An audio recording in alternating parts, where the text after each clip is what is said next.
Souloukhou, Nafou, Dixou, récupération. Boxe attaquant, boxeur. Jëlal nangul. Souloukhou. Xaali, qu'est-ce qu'il y a? Loo wax damay 100 000 wala damay kickboxing? Boy Ndiago.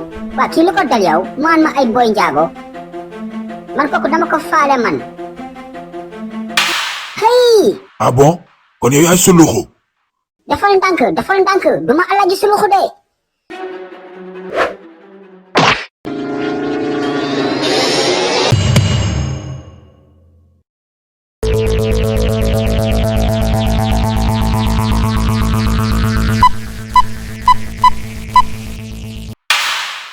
allo waaw boy promoteur boy xoolal jarul ay jàmm sante de ñëwal sama kër dama la soxla. non boy bul indaale avance bi de jaru ko bu fi indaale contrat yow ku la ne bul indaale xaalis kay lu muy doyee contrat ñëwal sama kër léegi laa la wax dama la soxla. nga ni mënoo ñëw kañ ngoon waa baax na ñëwal le soir. boy noppil bul fi tudd turu kooku bul ma tuddal Boy Ndiago man lu jëm ci combat bi ci boppam laa bëggatu la dégg yow ñëwal ngoon rek yow.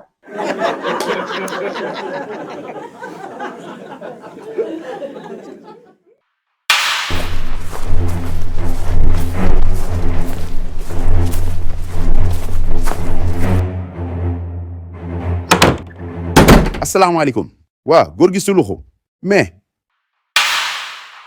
góor gi mbaa jàmm la yow ku tëj sa bët bi. kon booy yow xamoo ko toj sama bët nii. waaw mais góor gi su ma ko xamoon dinaa ko laajte. Boy Ndiago moo ma kurpañ. Boy Ndiago mais Boy Ndiago nu mu la mën a kurpañee te combat bi ñëwagul.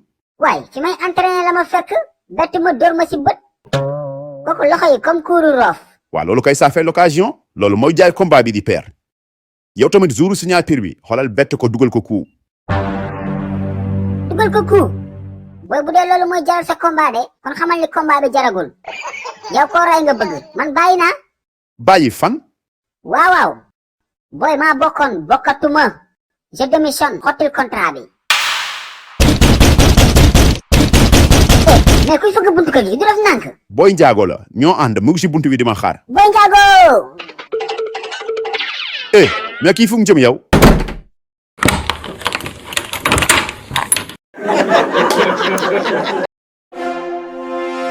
moo waay yow Souloukhou kañ la commencé dawal mbaam.